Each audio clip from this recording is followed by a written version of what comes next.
No, I just moved it. Oh. Nah, I swear to God, just said that. Okay. I gotta make sure the mic. Oh, I gotta put my headphones in.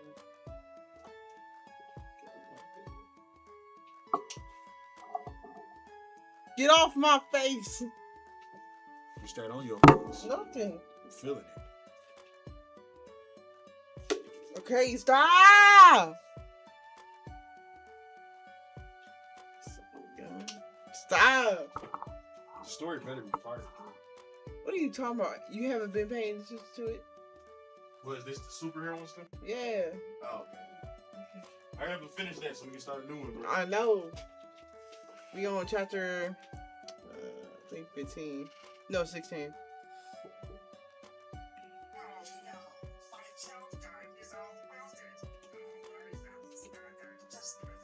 Alright, is this good? What's good? Huh? I don't know. It's good. Yeah, you good. Well, I don't know. You gotta check if you hear it or not loud enough. I think we're fine though.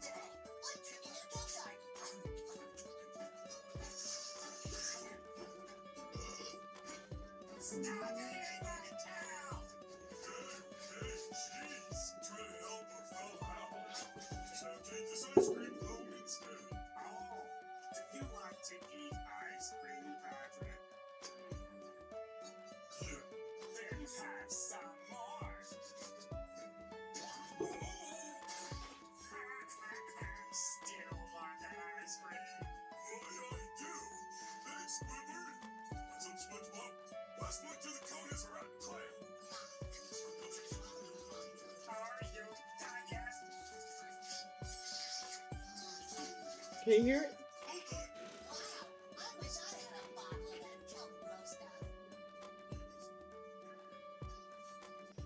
I could just turn the volume up.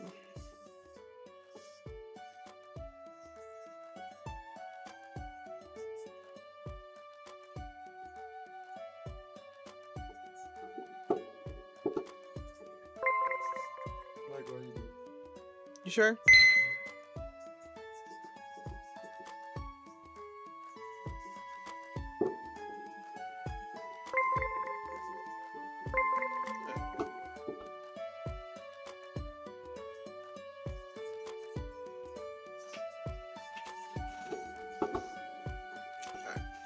What's good, y'all? It's Butterfly Mac and we back.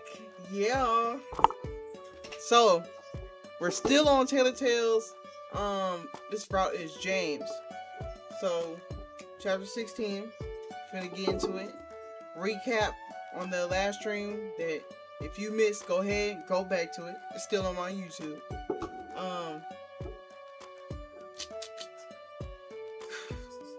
We got to Earth and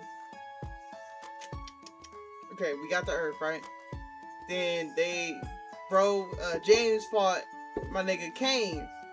Kane whipped his ass again. Was finna kill him, but we stopped him, you know what I'm saying? It was like, yeah, that's bait for real, but don't touch him, you know what I'm saying? We working things out, you know what I'm saying? So probably in this episode and going further, we gonna see more romantic stuff out of him. Or out of them, the couples. Let's see what happens. Damn, 5K?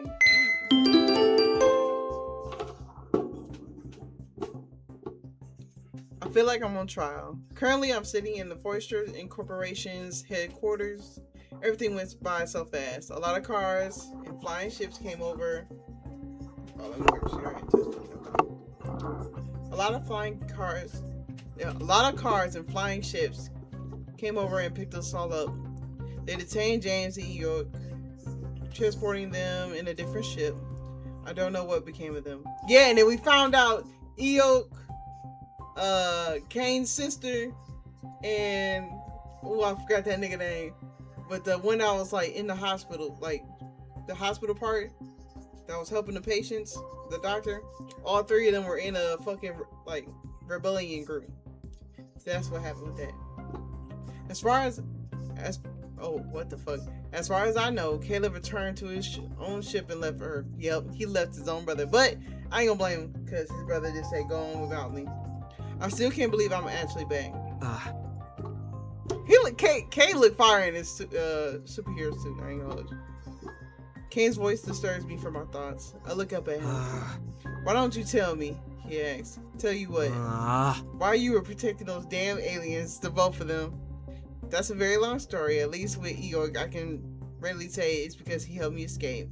But honestly, even I had a hard time wrapping my head around the fact that I didn't want Kane to finish off James.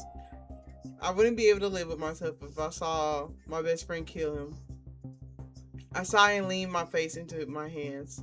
Give me a moment, Kane. I was in outer space not too long ago, and I mean legit, in space, with no suit.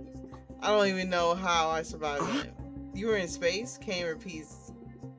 Yes, you shot at us. You shot at us. What? I didn't do anything, he says. Correct. We were the ones that decided to shoot at the ship, says a voice entering the room. The two other goons follow suit.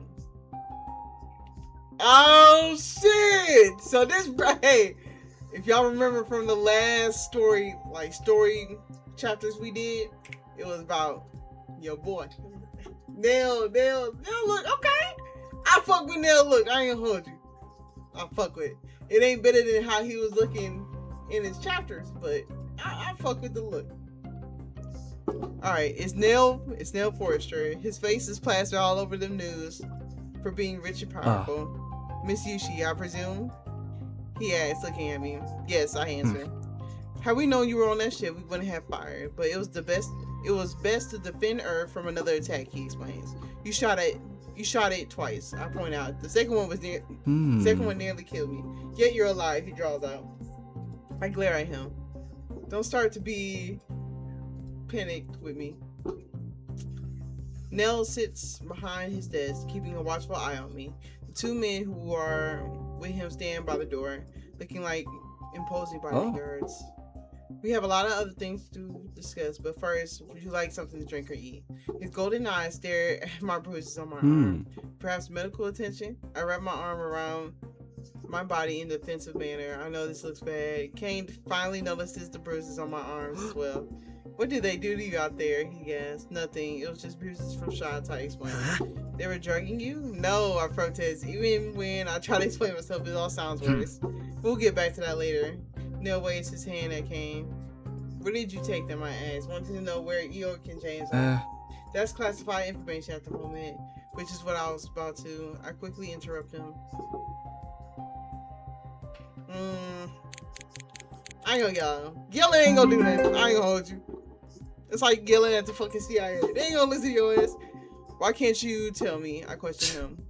Clarence just suffered an attack. We're trying the best we can to make sure the extraterrestrials. Yeah, I said it. Aren't a threat to us anymore.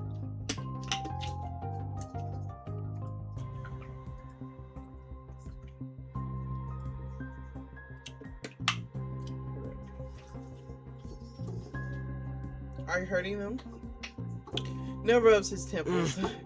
Wait, why do you care? Kane jumps in. Because one of them helped me escape. I can't have you hurting them. Miss Yushi, I promise. We're not dissecting them. They've been detained and are currently being held. We will eventually interrogate them. I don't know why I'm fucking up bad. Interrogate, I exclaim. Don't tell me they were planning on hurting them. I can't. No, I won't allow that to happen. Eork has helped me and he's been a friend. He's been my friend. There's no way I would let him get tortured. And James, too. I'm conflicted about him. But I think I understand his situation now. The reason he had to attack Earth. Now that he's failed, more trouble is coming. In fact, your brother's invention has been very helpful in that regard. Nell adds nonchalantly. Kale? Well, how we say his name? I think we said Kale. No, Kelly. No, I think it was Kale. We don't stick with Kale. Kale, I say. My voice halting. Is he here? I want to see him so bad it's enough to make me tear up again. Kale usually has been notified of your situation. He's in transit. Yeah, don't worry. Kale is one of the is the one that sent me in the park in the first place. I'm sure he'll be there before you know it. Kane reassured Miss Yuchi. We brought you here to discuss some very important matters. Nell suddenly begins. I'm going to guess it's not because I was abducted or anything. Roughly 4 months ago, Clarendon was attacked by an unidentified ship. The ship has left the same day, and from our reports, you were taken along with them. I nearly stuttered. Has it really been that long? 4 months? Kayla went mad, I tell you. Well, I did too, but he's the genius who can actually do something about it, Kane interjects. The world was in chaos. Suddenly, we needed to protect ourselves from not only the many powerful factions and terrorists on Earth, but also attacks from outer space. Forestry Inc. has erected a new division, the Defense Against Terrorism, or DAET for short. Mr. Yushi has been a valued asset in helping shape our national defenses from any such attacks. That's when I realized when the ship was shot. Kale's invention shot down the ship, I state. We now have a defense mechanism that shoots powerful blasts into space. Today proved it works. And that Forestry Inc. can protect Earth as we know it. With my brother's invention, I point out, not liking how he's taking all our credit. Well, he wouldn't have gotten very far with our financial backing. Bitch ass nigga. Fuck Nell. He's still a cocky bastard in every story, bro. Says with a smirk. But I digress. The public knows very little about the aliens, and we like to keep it that way. The fact we captured 2 of them is now a national secret. Nell produces a stack of papers from the briefcase. He pushes them across the desk towards me and Kane. You will need to sign this non-disclosure clause. What? Kane exclaims. For what? I question. People are going to want to ask me where I've been, you know. Actually, Kane starts. Don't tell me y'all thought I was dead. Nell shoots me this smug look, like he's privy to some information that I'm unaware of. We're ahead of that too. Your disappearance has been kept from the public as well. Very few people actually knew of your kidnapping. No one knew. I thought the entire Earth would have known my face by now. I turned to Kane, and you went along with it. I accuse him. For what it's worth, I was against the idea, but Kale made me agree to it in return for whatever money he needed to work on his inventions or something. The document identifies the people who were cleared for this classified information, including everybody in this room. Outside of the circle of clear names, though, you are not to breathe a word about this to another soul. Nell lowers his eyebrows, pushing his glasses up at the bridge of his nose. You shall not contact your friends to share your experience in outer space. You shall not use any form of social media to talk about these experiences, whether anonymously or under a different pen name or under your own name. The more Nell blabbers on the list of things I can and cannot do, I slowly start to tune them out. I'm still in shock that I'm back on Earth, and I'm immediately thrown into some kind of legal waiver. King groans loudly and quickly starts signing the papers. He didn't even read it. Why do I have to sign this? I asked, very wary of it. Unfortunately, if you want to return to your daily life, you must. You have now become a person of interest, all of you involved. Together we can strengthen our defenses against the alien invasion, but we must keep it from the public.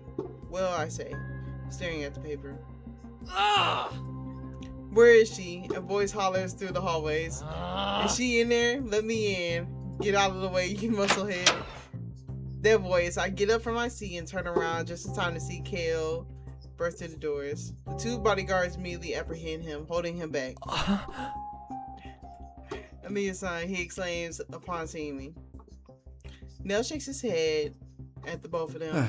It's fine, let them go. Kale. Tears start running down my cheek as I fling my arms around Kale, who returns the favor, squishing me against his body. I can't believe it. He sobs in an unsightly manner. He touches my face, tilting it left and right, inspecting me to see if it's really me. Yeah, I'm back. I say with the biggest smile. Your hair, he says, noticing it's different. I wipe the tears from my eyes. I had to cut it, I say. In a small chuckle, I have so many stories to tell you.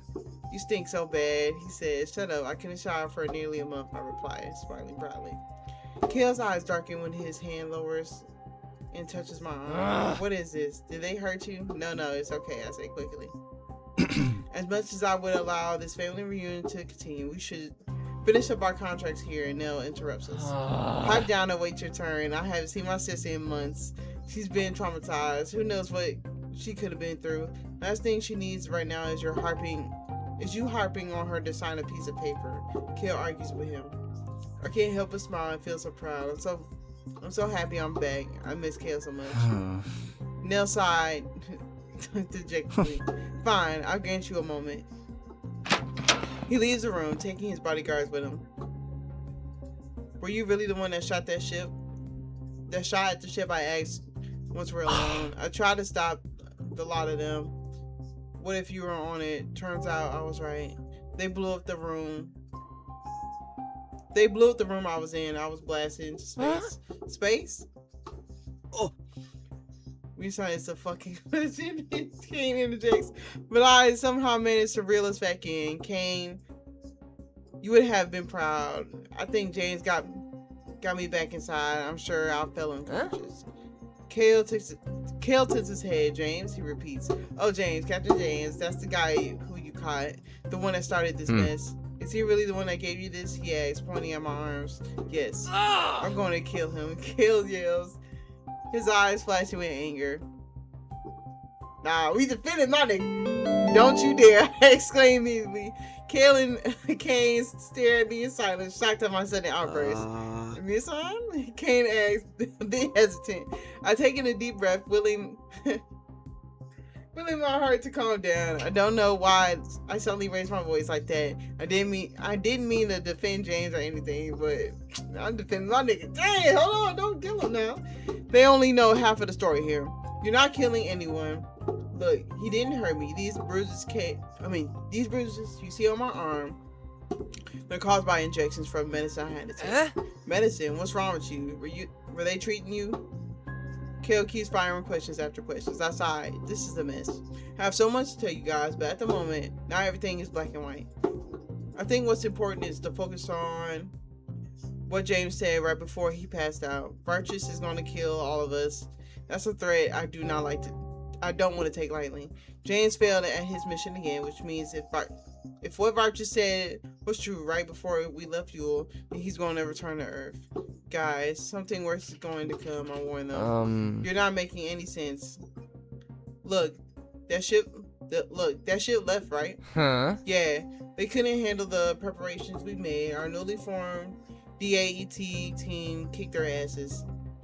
That ship is going to come back to its home planet to inform their leader of what happened. He's going to come back personally to finish the job. What are you saying? Kane asks. I thought the guy I fried was his leader. I shake my head. He's just the captain of the ship. They have someone who rules the planet, and he's much scarier. Virtus is the one we should all worry about. The power that I saw coming from Norris is something that Virtus is easily able to control himself. Then James is the least of our worries. Both Kane and Kale stay silent as they process the words. So more aliens are coming, says Kane with a sneer. Pretty much. We'll be ready for them. Kale reassures me. I need to see them, I say. Huh? See who? Kane asks, confused. The ones that are locked up right now, I need to speak with them. Why? Kale inquires. They're locked up and subdued. My invention is keeping them in check. Your invention? Yeah, remember that weird infinity bracelet Kale wanted to make with my electricity? Kane interjects. The one that blew up in your face? I look at them disapprovingly. Yeah. I improved it. It didn't turn out the way I wanted to, but the side effects surprised me. Side effects? Oh no, don't tell me they're being tortured already. With the unique properties of Kane's electricity, I invented a bracelet that locks your ability, your power. It keeps it in a current of electricity flowing that prevents you from using it. I'm honestly quite impressed. The bracelet that can turn off your ability. Is this true? I mean, I haven't tested it out on many superiors yet. And we lucked out when I realized it worked on that alien. So yeah, he can't do anything anymore. You're safe. He's not a threat. It's not that I'm afraid of James. It's not that I'm afraid James is a threat at this point. He's failed his mission, and Virtus personally threatened to kill Lena in front of him if he messed up. He's in a bad situation, much like the rest of us. I believe we can still join forces together. Kale, You don't understand. I think it's in our best interest if we convince him to join us and help us against the next attack. We can't have him locked up like this. Kale laughs at my suggestion. Surely you're joking, right? Why the hell should we ask them to join us? One of them is already my ally, I replied. To lock him up is unethical. He's on our side. The door's open to the office and Neil walks back inside. Alright, I heard enough, he sighs. You were eavesdropping? Kale accuses him. We have cameras, yes. Nell turns to me. So, what is about another threat we need to worry about? I take in a breath to prepare myself. Neil Forrester is the businessman. I have to play the smart. Good. Now that I have your attention, I want to make a deal. A deal? For what? Prisoners. I want to see them, and I want to make sure no harm comes to them. I then close my eyes, and I know I'm asking the impossible here, but York deserves it. And release him. Neil laughs, looking unconcerned, but then he sees that I'm dead serious and stops laughing. What the hell are you talking about? You want the freedom? You really do have a Stockholm syndrome. We need to take you to the therapist. Kane's got his own. Neil crosses his arms. What would you even offer in return? There's a business side of him. I knew he'd toss away the idea because there's nothing in it for him. Luckily, there's a lot of information I can offer. I have a lot of knowledge about the planet, about their soldiers, about how powerful they are. Not to mention, I've already known the prisoners. I can talk to them, bring them over to our side as allies. Neil lazily looks at his fingernails. That's hardly enough to justify the release of the aliens. Well, yeah, it's a stupid idea. Kane agrees. However, perhaps if you throw in the schematics of his... However, perhaps if you throw in the schematics to this bracelet device Mr. Usually invented, then we might have room to negotiate. What? Kale looks perplexed. Deal, I say immediately. Being signed, he groans. You don't know what you're agreeing to here. Whatever it takes, let me see them. Alright. We'll make some arrangements. You hear from us tomorrow. Good. I have to make sure nothing bad happens to them. York helped me escape, and James could be very valuable asset against the intimate threat of Virtue's arriving. Kill just keep staring at me like I lost my mind. Yeah, nigga, you offered up my invention, bro, to talk to some niggas, bro. That I'm back on Earth is bizarre to say it. I feel like it's not real, that I'm in shock. I'm expected to open my eyes and find myself back in Yule. My own living room feels so unfamiliar to me. I don't actually feel like I'm at home. Both Kale and Kane bombarded me with questions last night. I had to tell them to shut up and leave me alone, as just I wanted to get some rest. My boutique has been closed ever since my disappearance. Though Kale used the Forrester Inc.'s money to pay for all my outstanding bills, he handled everything well in my absence. I could finally charge my phone as well, so I turned it on. I flipped through the pictures on Yule, confirming that what I went through was real. One of the pictures shows me Eeyore in the training room. I can't stop thinking about Eeyore and James. What happened to them? I have to protect Eeyore at all costs. He helped me escape after all. I can't leave him rotting in a cell. My phone beeps. I received a message from Kale. Hey there. Alright, oh, they're here. Okay, I'm coming. I've taken a deep breath. Time to meet them. We're taken to an unknown location. There's no windows in the van, and there's no signal in the building either, so we can't use our phones. I guess it's a secret facility of Forrester Inc. Miss Yushi, I hope you feel more settled in now that you're back on Earth. Neil greets me. Not really, I answer him honestly. Can I see them? A little peeved that I'm not here to make small talk, Neil turns around and starts to walk. Follow me. He leads us through the corridor, passing by several armed bodyguards. I hope you know what you're doing, Kale says quietly. I hope so too. My idea is crazy, but I do believe having James on our side would help tremendously. In New York, well, he doesn't deserve to be locked up in the first place. Neil stops as we pass by a large pane of glass. Behind the window is an unmistakable body of Eeyore tied to a chair and a black bag over his head. Eeyore, I slam my fist on the window. You barbaric people. Remove that sack from his head this instant. There's no way to treat my friend. York's head stirs as he recognizes the sound of my voice. Princess, he calls out weakly. Miss Yushi, it is for our own safety that we take it off right now, I yell. You better listen to her. She looks furious. Kale pipes in. Nell closes his eyes and sighs. Then he flicks his head at one of the guards who quickly comes over and presses his hand against the window. The window lights up to scan his hand and beeps. A small opening appears in the glass. I don't even waste a second to rush in. My hands quickly tear the back off his head.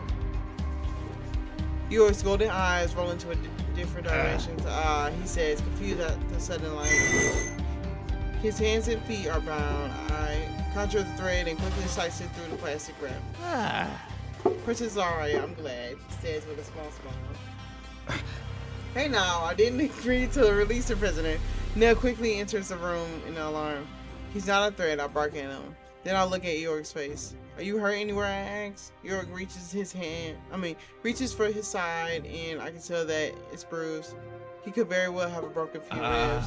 Mostly fine, replies. Captain Caleb kick was very strong. Mia, who exactly is this guy, and how can you understand him? Caleb asks. You turn to look at them. Wait, you can't understand him? York taps my arms and catch my attention. We have a babblefish in our ears. We can make our brains understand each other's language, he reminds me. I will have to...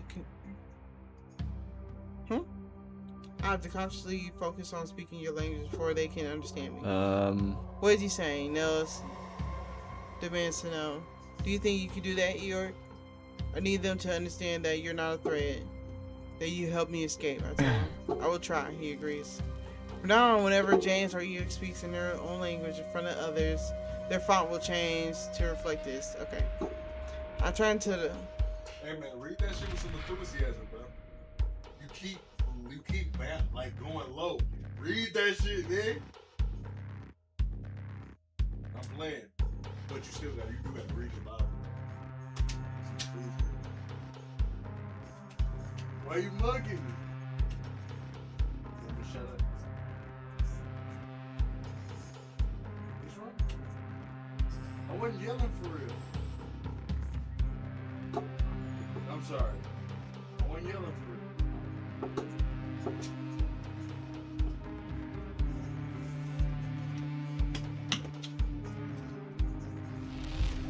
B-Mac, I wasn't yelling for real. It just, I'm watching by listening.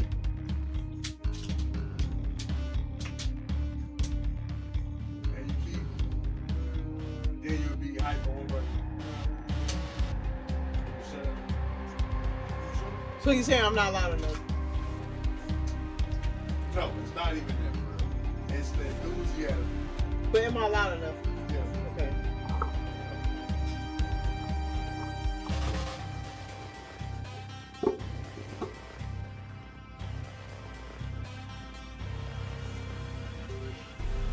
Come on, bro. You loud right now. Why you bugging me? Better throw a boogie on me. Stop.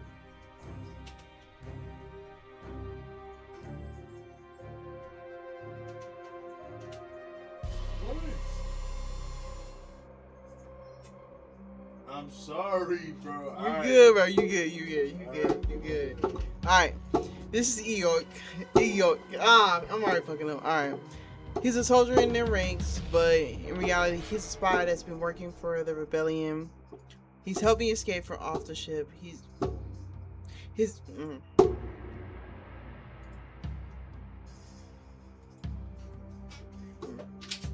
Stop, bro. Like, nah, bro. Come on, bro.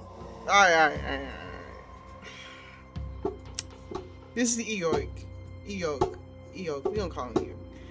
He's a soldier in their ranks, but in reality, he's a spy that's been working for the rebellion. He's helping escape off the ship. His enemy is our enemy, I explain. A spy, you say? Nell starts to circle around Eeyore. With a common enemy? Bartress, I say, which makes Eeyore's brows lift up.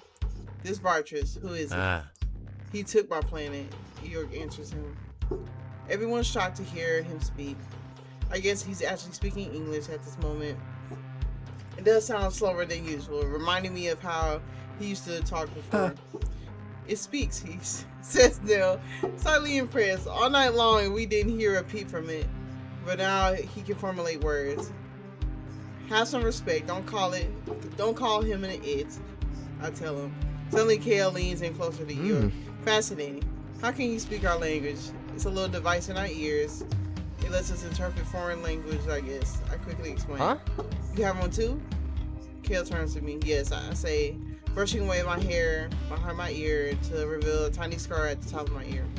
Anyways, let's not get distracted right now, I say, while shaking my head. Kale can sometimes get a little too excited about technology. Righteous is their lord. Illegitimate one. Eorg corrects me. I let Eorg do the talking this time around.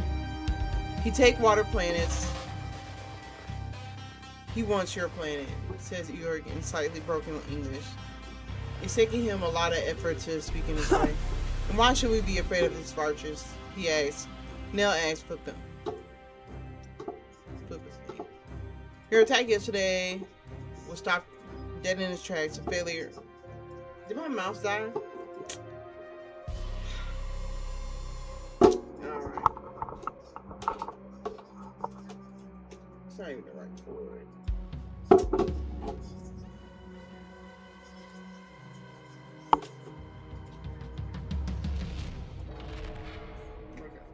Okay, this can work.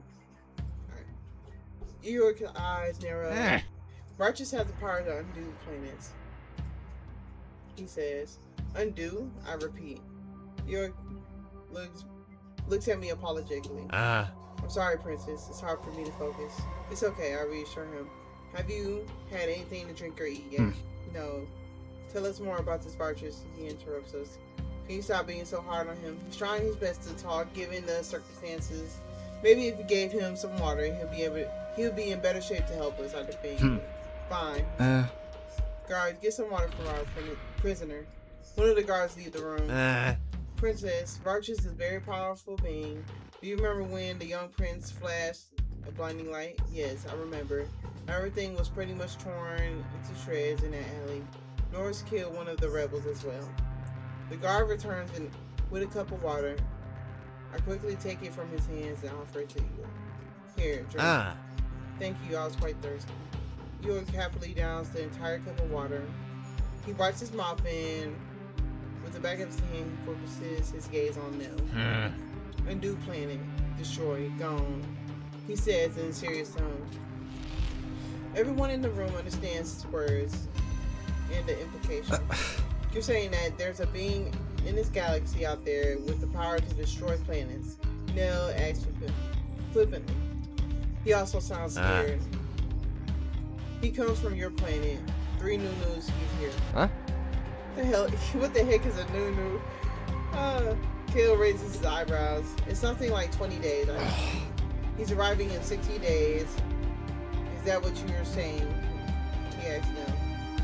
Eorg gives me a slight smile after seeing his worried expression on my face. Don't be scared, Princess. We anticipated this from the start. The Resistance will use the opportunity to overthrow him. You mean when they come from Earth? Yes. The left soldier staying behind, the Resistance has a chance to take over the place.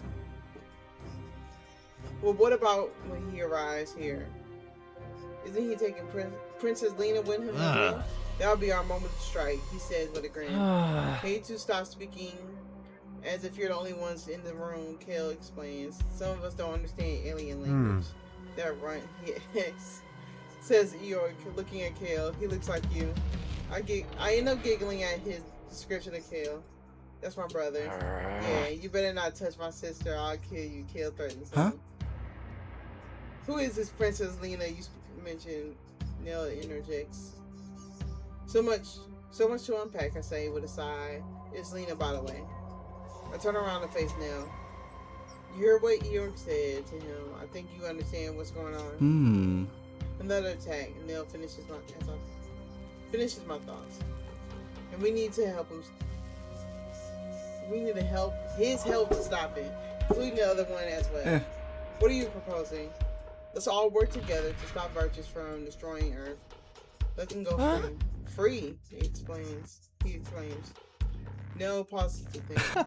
I can't just let them go free. These are beings who launched an attack on us yesterday. You expect us to let them walk among us like nothing happened. I can hide them. I say immediately. There's this lake cabin my parents own it. Mom and Dad's cabin? Kale repeats. It's been empty for years. We haven't returned since they died. Exactly, it's empty. It's secluded. They can stay in there. Nell rubs his temples, looking upset. Just because you have a hole to put them in doesn't mean we can't let them go free. They attacked our Earth. We can't trust them. They could attack again. I fiddled my fingers together, trying to come up with a solution. The bracelet. You said it was holding their power, right? Sorry, it's not fused to their body or something. And it's just like a prototype. Only have one that's currently being used on the other one. Kale explains. Then I rack my brain, trying to come up with something else. What can I do to make sure they trust them? I'm already taking a wild shot in the dark, and presuming I can convince James to be on the side. How can I convince Forrester in? They have a point. They can't trust him not to attack again. Promises not to attack are just empty words. And then it hits me. Oathkeeper, I announce. Nell tilts his head. Huh? Where are you going with this? Call the Oathkeeper. We can make a deal. Make the promise not to attack Earth. Oathkeeper, superhero shrouded in mystery. They deal with promises. I never actually met them, but I know they have ties to Forrester and that they sometimes hire them to seal an oath. Oath that cannot be broken unless both parties are willing to die on their word. Nell sighs. Ridiculous. For one, Oathkeeper services always come with a very steep price. And secondly, it only works when both parties know the same language. I shrug. That's fine. Just bind them to me and I can speak to them. Oh. You are willing to die? He questions. I look down at Eeyore, still in the chair. He was willing to sacrifice his life for me, James. He has saved me many times before. I wouldn't say I'm ready to die for the both of them, however. You're saying, are you mad? Are you just being serious? Are you being serious right now? You can't just make an oath like that. That's some serious shit. The reason I'm staying here is because of Eeyore. He's our ally and I trust him. Eeyore blushes timidly. You humbled and slowly grunt. Regardless whether or not he's your friend, Nell starts. You are not in a position to bargain with us. Both of these are under forestry jurisdictions. You said you wanted the schematics of the bracelet, no? In return for my brother's invention, you let me make the oath to both of them. They won't be an issue. They can help us. You're saying don't just go around using my design as bargaining chips. Kale groans. Nib furrows his eyebrows and folds his arm deep in thought. You'll have to draft a new contract. You have to abide by some strict rules. They must be chipped and tracked. They must be surveyed 24/7. They cannot be alone. Those are the basics. My eyes twinkle. He's considering. Yes, I can do it. In return, you sign a contract and Mr. Yushi hands over the designs of the bracelet. Not my head. Well, this is not how I plan my morning. Kale goes. Nell recalls one of the guards. Call my cousin. Cousin? We have an oath to make. I know the cousin ain't old girl. Oh, that would be fire. I think that is her. As we wait for Oathkeeper to show up, I asked him to let me see James. He's secured in another cell, much like Eeyore. He's been tied and bagged. I don't like how they're treating both of them. This is just unnecessarily cruel. I've already gotten another cup of water and as I suspect, he hasn't had anything to drink yet either. Let me be alone with him, I tell everybody. Huh? Alone with him? Asks Kales. Yes, he won't hurt me, I say, confident in my assessment. You accept the risk? Nell points out. Yes. Very well, open the cell. The guard opens the entrance as I enter. I'm taking a deep breath as I approach the chair in the middle of the room. He hasn't moved or said anything. His wrists are being are behind his back, cuffed and chained, unlike York, who has got a tie wrap treatment. I know James is strong enough to free himself from his chains, but I also realize he's wearing that bracelet, killing me. Perhaps it's really sufficient to hold him back. My fingers reach out for the bag or grab hold of it, slowly removing it from his head. The mop of black hair falls down his face. His eyes are closed. It's so strange to be in front of him like this. Our roles have been reversed. Before I was one who captured and at his mercy. Now everything depends on me. Good, you're healed. I say, scanning his body for any injuries. His armor is tattered, but his body looks fine, though the impact area still is a little bit bruised. James, I softly call out his name. Is he pretending to be asleep, or is he really out cold? I got some water for you, I say, as I raise a cup of water. Doesn't matter. James grumbles. A bite knocks him back. James spoke, though his eyes are still closed. What do you mean it doesn't matter? Everything. I know your mission failed, but my offer is still on the table, I point out. What good is your offer when Lord Virtus is going to murder my sister? James spits out, eyes finally wide open. I lost. Now I'm forced to watch her die before he kills everyone else. He says with a defeated voice, like he's accepted it. I kneel down in front of him. You don't need to watch her die, I say softly. Now I drink something. I press the cup on his lips and he turns other cheek, knocking the cup away from my hand, letting it spill out on the floor. Frustrated at his compliance. I pull back inside.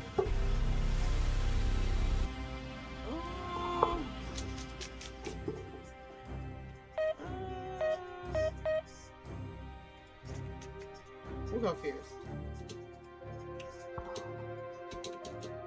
Did I not pick it? Okay. Are you just going to sit there and wail in your self-pity? I demand to. There's nothing I can do anymore, he says, looking down at the floor. I never expected him to just redesign himself to the fate and not fight for it. Where did your spirit go? You're not even going to try to save your sister? I egg him on. He scoffs. Opposing Lord Vartus is futile. He's the strongest being I know. Strong doesn't mean he'll win, I point out. Strength is all that matters. If that's true, then why are you the one in the chair and not me, I point out. His brown eyes flash anger at me. A seething irritation bubbling towards the surface. There's no retort or no remark. My words are sinking in. I can't have him act like this. Where did his pride go? His stubbornness? Is he really going to accept his defeat? I need to get a rise out of him if I want to bring him over to our side. You've taken so many punishments. You saved my life twice. The scars on your back are proof that you always get back up. I start to rant. Now that someone stronger than you is in the picture, you suddenly lose the will to fight to get back up. I cross my arms and click my tongue at him. I guess I overestimated you if you're willing to roll over and accept death so easy. I turn around, flicking my head over my shoulder to look back down. Have fun rotting away in this prison watching her die. Ah, shit. His nostrils flare up and his muscles place, struggling against the chains that bind him. I see a flicker of blue light in his eyes, but it's gone before I know it. James points loudly as his eyes travel down to his hands. What is this putrid device? He demands to know. The bracelet is preventing him from phasing. I face him once more, grinning at him as I bend down on my knees. It seems you're not willing to go down without a fight after all, I say, feeling. Shut your mouth. Shut your mouth hole. You do not know the terror that is coming. The true nature of Lord Vitrus. Then help us. You know everything about him. We have the power and numbers to defeat him. Together I'll be able to save your sister. Help you? James laughs. I was the one that kidnapped you. Yes, but our roles have been reversed. And I think you could be a great ally. You have a mad thought process, Princess. I've been trying to get you to reconsider this entire time. You want to save your sister, and I don't want my planet to blow up. I think our interests are aligned. So what will it be? Will you help us, or will you stay in the prison? I offer him this choice. James clicks his tongue at me, glaring at the ground. Somehow I managed to get all the parties convinced. Forrester Inc. has an excellent lawyer. They were able to draw up a contract in a few hours that detailed everything. From me being designated translator because they don't understand the language, to their caretaker, to being very limited in what I can and cannot do. In exchange for Cal's schematics and patent, as well as full corroboration of both Eeyore and James. I mean, it's quite a few naysayers and reluctance, but both Eeyore and James are willing to side with us for the upcoming attack against Earth. We'll have to upload a few rules here and there before you can get them out. I finally signed the contract. Oathkeeper will be involved as well, which is what we're waiting on. James exclaims once he enters the office and spies Eeyore sitting in the chair at the desk. Eeyore nearly jumps inside his own skin and yells, "I'm gonna turn your insides out and strangle you with them," he threatens, and rushes over to Eeyore. However, once the bodyguards keep him in check and pulls back on his chains, causing him to stagger back. Eeyore whimpers, looking at me in worried eyes. I'm not sure this will work. Huh? Why does he look so angry? What's the matter? As asks Nell, looking at the scene unfold between James and Eeyore. Oh, he's just happy to see one of his crew members alive, I say with a fake smile. Big dude looked like he's going to strangle the little dude. Kill said so accurately. Observes. I quickly jab him in the side with my elbow. Let's not start things. Nils shuffles some of the documents. Now that all the papers were signed, we just need to wait for it. Huh? I knew it. The door office bursts open. The woman wearing the very sophisticated, expensive clothing marches inside. Her eyes are covered by a giant set of her glasses. It's about time you called. I was beginning to think you'd forgotten all about me, she asks with a slight smile. Nell grimaces at her behavior. He pushes the glasses up on the bridge of her nose. You're here for a job, Oathkeeper. He stresses her superhero name. So that's an Oathkeeper. The first time I've seen her, I didn't even know it was a woman. The woman surveys the situation. There's several people in the room, but the one that stands out the most. Oh my, she exclaims when she notices Eeyore, the odd one out. Would you look at that fascinating skin color? She gushes as she walks up to Eeyore. Eeyore doesn't know how to react and decides it's best to play possum and not move. Nell gestures towards the three of us. We require 2 oaths. Huh? 2, she echoes, sounding surprised. That's highly unusual. I know it's a family business and all, but you're sure it asked a bit too much here for a little old man, she complains. Sigh. Nell sighs. You'll be compensated, of course. Hello. Amy assigned you, I introduced myself. I'm the one who presses it. Oh, darling, you've definitely seen better days, she says, worried. Looking at my bruises on my arm. She stands up straight. Alright. Who's the one taking the oath and who's the keeper? I ask. I'm a little bit confused. Since I'm dealing with a newbie, she touches him. To be honest, I personally thought you were a man. Well, I'm quite dreamy, she says. I'm the one who takes the oath. The one who takes the oath will be the one that cannot break it. The keeper will be the one who keep the oath, and they're able to break it whenever they wish. No experience. He looks at me, Miss Yushi. You are the keeper. Both of them are the oath takers. Huh? This little darling is the keeper. You know what happens when someone breaks the oath, right? They die. Kel finishes for her, or at least that's what the rumors are. Correct. Except both of them will die. She said cheerfully, so it's in your best interest to uphold the oath, okay? No takebacks. Nell suddenly takes a step forward. How about we die? Everyone turns to look at him. He's been quiet this entire time, listening in on us. I've already explained to him what's going to happen, but he's had a better understanding of the situation. What was that now? Is he a foreigner? Asked the Oathkeeper in a little confused. Darling, you know this only works if both of you speak the same language, right? You have to understand what oath you're taking. I can understand him just fine, I reassure her. He asks, how will we die? Well, once the oath taker has broken their oath, both of the keeper and the taker's heart stops beating instantly. She explains. If Eeyore or James break the oath, we'll both die. I'm putting a lot of faith in them. I'm having some serious doubts about this. How can we trust these aliens? I don't want my sister to end up. My eyes flicker over towards James, the one I'm most worried about. I trust them not to do anything stupid.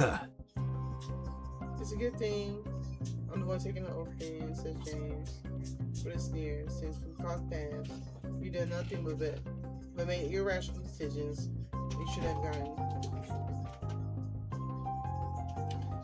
Granted, sneaking Norris out the palace was pretty stupid of me. I'll give him that. But everything else was done out of survival. Huh? What's he saying? The Oath Keeper. In the dark as much as anyone else. Nothing. He wants to go first. I answer for him. Sorry. James shoots me a glare. Alright then. Please stand in front of each other. She instructs us. James slowly drags his feet across the floor and walks towards me. Put out your right arm, she continues. I stretch out my right arm in front of me. James mimics actions though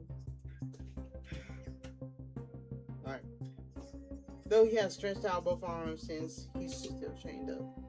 The Oath Keeper takes both of our hands and places mine on top of James, with her holding us together. Suddenly I feel something tremble like it's vibrating deep within me. James looks slightly surprised at me. Suddenly a symbol lights up on the back of the Oath Keeper's hand. It's a circle of many faded lines. Speak your oath and may you be forever bound to it, she says in a much deeper voice than before. Go ahead, Ms. Yushi. He says to repeat as what you say, verbatim. Nell strikes me. I take a deep breath and look at James. Here it goes. I'll not harm those of the human race, I begin. James narrows his eyes. For a brief second, doubt settles in the pit of my stomach, and I believe he won't go through with it at all. He starts, making an exhale in relief, will not harm those of the human race. The symbol of the Oath Keeper hand blinks in one of the lines, and the circle burns into her skin. Go on, say the next line. Nell urges. I look back at James, trying to calm myself down, despite the constant humming my body is experiencing. It feels so, I'm not sure how to describe it. Final, serious, like I'm at a gunpoint. I will cooperate and do as I'm told by the members of Defense Against the DAET. As of now, that includes almost everyone in this room. James slowly exhales, taking his time to speak. I will cooperate and do as I'm told by the members of the DAET.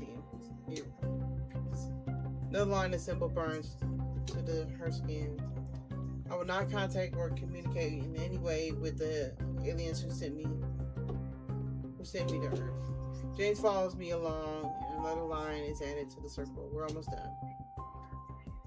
I will do anything in my power to help defeat any alien threats against Earth. James mindlessly repeats after me, and final part, I will not remove, deactivate, or destroy the bracelet on my wrist. I will not remove, deactivate, or destroy this bracelet on my wrist. James accepts. This is the final oath you take. I ask the Oath Keeper and James. You have to say it, I tell him. He grunts, silently peeved at how long and thorough this is. Yes. I feel something burn through my hand and a shriek in response, pulling it away. I hold my hand close to my chest and stings. Ouch. James blinks down in his hand and I can see it from here. The symbol is burned into his skin. That's how you transferred over to the Oath Keeper to him. That's when I know the same symbol is on the back of my hand too. No more stings. That's the symbol of your oath. The Oath Keeper explains. Only the Keeper may break it. How do I break it? I asked, suddenly beating myself over the head that I didn't ask before I actually gone through it. You chop off your hand, she says in a serious voice. I look at her, completely horrified. Upon seeing my reaction, she starts to laugh. No, you silly. Nothing that dramatic. You just held the hand that contains the oath in your heart. You say you wish to break the oath. You can think that. You can think. Yeah, you can think that too. I close my eyes, sighing heavily. I'm just about had a heart attack. You may unchain him, guards. Nell instructs the guards holding James. They remove the chains from his wrists and ankles, leaving behind the bracelets, which, in this oath, he's not allowed to harm us, so he's not a threat anymore. He also can't fly away as long as he continues to wear the bracelet. We have effectively neutered him and rendered him harmless.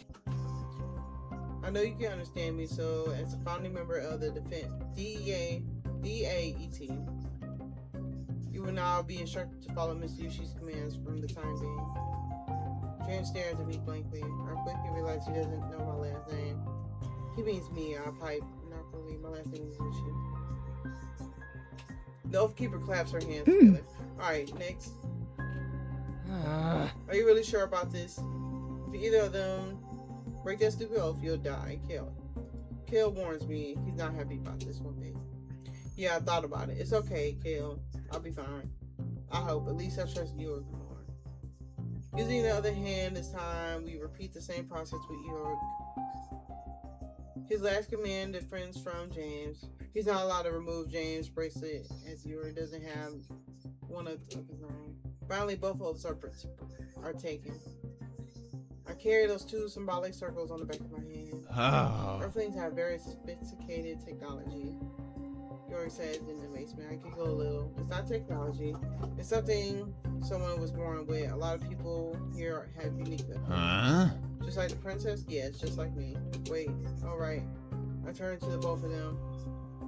I innocently tilt my head to the side. I forgot to tell you, but I lied. For a moment, you took me aboard your ship. I'm not a princess at all. I'm just a regular civilian on Earth. Out of everything we've done and said today, this is what James' jaw drops open.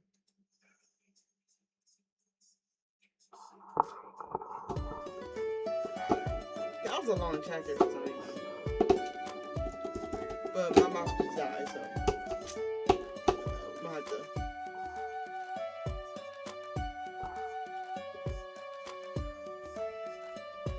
Yeah, I'm gonna have to cut it off.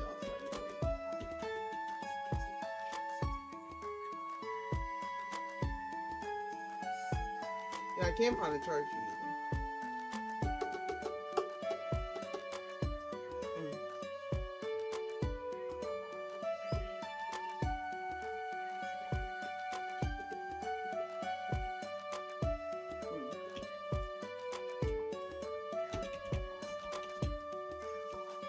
Is there a problem now?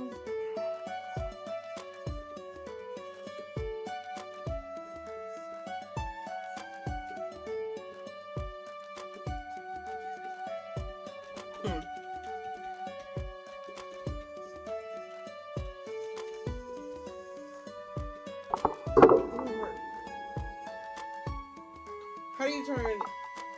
Oh, shit!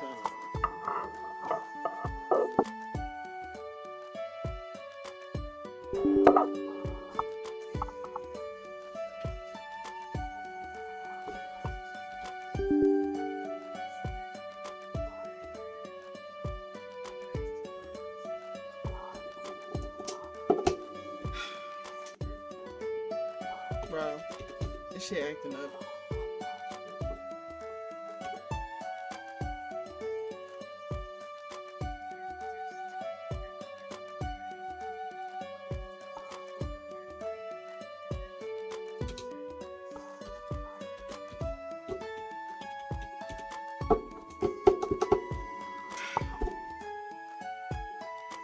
Can you turn it off from the keyboard? PC. Or just press the power button. Press power.